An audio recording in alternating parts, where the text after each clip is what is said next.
Alors salut à toi, j'espère que tu es en pleine forme. On est toujours à Touré Taxi parce qu'aujourd'hui j'avais envie de te parler de deux choses qui ont vraiment changé en fait mon destin financier et du rituel que j'avais quand je travaillais à Touré Taxi. Alors malheureusement en fait je ne peux pas aller plus loin.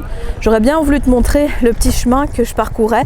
Malheureusement tu ne vois plus pour l'instant. En fait il y avait tout un petit chemin, donc c'était le seul coin de verdure qu'il y avait dans le coin, c'est l'occasion de le dire. Et j'avais pour rituel en fait de chaque midi, dès que j'avais une pause, en fait, j'allais marcher là. Et donc ça veut dire que je passais tous mes temps de midi toute seule. Donc j'étais vraiment en mode ermite. Les gens ne comprenaient pas trop pourquoi je m'isolais, mais il y avait un but bien précis à ça. Dès que j'avais un peu de break, un peu de répit, ce que je faisais, c'est que je mettais mes écouteurs et je commençais à écouter des podcasts sur l'immobilier. Des podcasts, des vidéos, des livres audio. Bref, franchement, j'étais vraiment focus. Il n'y avait pas une minute de mon temps que je perdais à ne pas écouter quelque chose qui m'inspire. Et c'est une habitude en fait que j'ai gardée au final parce que je continue maintenant dès que j'ai un trajet à faire, dès que j'ai une petite course à faire. Bref, j'ai toujours quelque chose dans les oreilles. J'ai toujours un podcast, j'ai toujours une vidéo YouTube, j'ai toujours un livre audio. L'idée est de toujours prendre un hack pour que vous puissiez dans n'importe quelle situation continuer à vous former. Et j'avais envie de partager ce petit rituel avec vous parce que j'attendais en fait la pause de midi avec impatience. J'avais 1 heure top chrono, donc je crois que c'était de 12h30 à 13h30, pas une minute de plus, pas une minute de moins. Et donc je devais vite, tac tac tac, courir pour aller faire mon petit tour et qu'il fasse beau, qu'il pleuve, qu'il neige, qu'il vente, peu importe, j'étais dehors, je faisais mon tour. Alors je vais pas te mentir, c'est sûr que quand il pleuvait vraiment comme des cordes ou qu'il y avait une tempête de neige, j'allais pas. Mais je faisais les tours à l'intérieur et donc je passais d'étage en étage avec mes podcasts, bref, toujours mes écouteurs dans les oreilles. Et ce que je veux te dire par là, c'est que il y a un moment, tu peux trouver toutes les excuses que tu veux. Il y a un moment, tu peux te dire « oui, mais moi si, oui, mais moi ça, oui, mais moi c'est dur ». Oui, c'est vrai. Moi aussi, c'était dur. Franchement, c'était très, très dur. Pourtant, ça ne m'a pas empêché de le faire. Et encore une fois, c'est grâce à des petites habitudes comme ça que j'ai pu avoir les résultats que j'ai. Donc, si toi aussi, tu te trouves des excuses parfois, tu te dis que c'est trop compliqué, fais-le.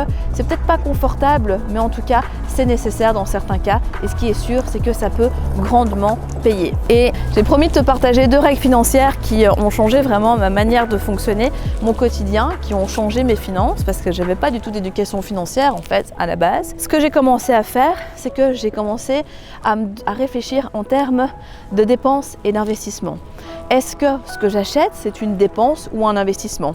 Et ça, tu vois, c'est une règle puissante. Elle est très simple et franchement, je te conseille vraiment, mais vraiment de l'appliquer parce que tu peux te dire, ok, moi je vais pas commencer à le faire, mais libre à toi, sincèrement, penser en tant que dépense et investissement. Est-ce que ce livre que j'achète, est-ce que c'est une dépense ou un investissement? Est-ce que ce restaurant que je me paye, est-ce que c'est une dépense parce qu'en fait, je pourrais manger chez moi, j'en ai pas besoin, ou est-ce que c'est un investissement puisque je mangeais avec mon banquier?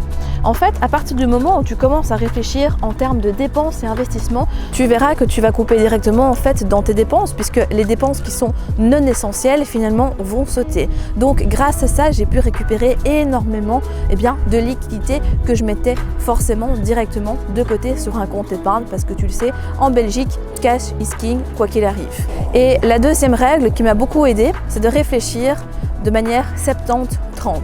C'est passer 70% de mon temps à augmenter mes finances, voir comment je pouvais ajouter plusieurs sources de revenus. Parce que quand je travaillais juste ici à Touré Taxi, c'est pas le seul travail que je faisais. Le soir, je travaillais en tant que freelance dans des événements avec Visite Bruxelles, dans des événements comme la fête de l'Iris, etc. ou d'autres manifestations. Parce que ces petits surplus de salaire me permettaient de directement mettre de l'argent sur un compte. Je faisais des enquêtes rémunérées. Bref, j'essayais à mon niveau de pouvoir avoir différentes sources de revenus pour être sûr que tous ces revenus soient alloués à mon projet immobilier parce que, comme dit l'expression, il n'y a pas de fumée sans feu et c'est clairement le cas. Et les 30% qui restaient, c'était tout simplement voir comment pendant ces 30%, je pouvais diminuer mes dépenses. Donc, comment est-ce que je pouvais, par exemple, changer d'opérateur pour payer moins cher, couper certaines dépenses, comment est-ce que je pouvais, entre 2 choix au magasin, par exemple, choisir le moins cher à qualité égale, inégale.